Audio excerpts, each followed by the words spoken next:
Ừ.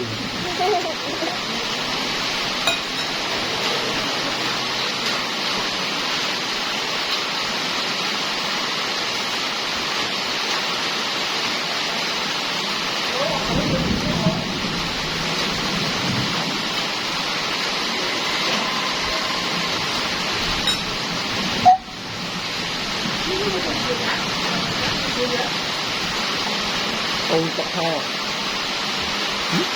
Hả? Mình chặt thò. Thò ơi.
nhà bài cái này ở đây đây ô như này quạt hòn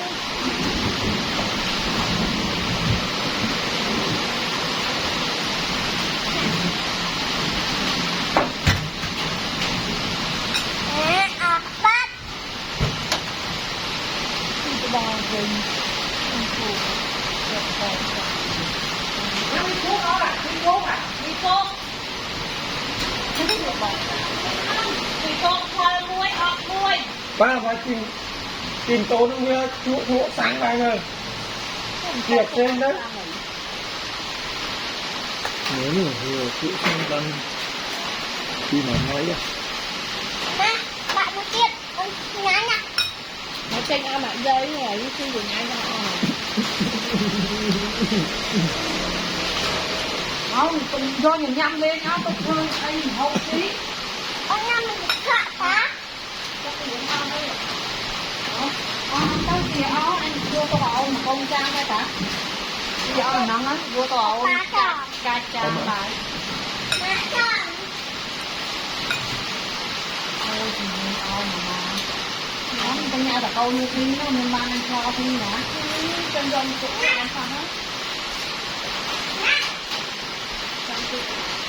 đây phim trụ con à còn cái phim là lộ mà nó à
cuốn dưới tay ăn hơi cắt lấy máu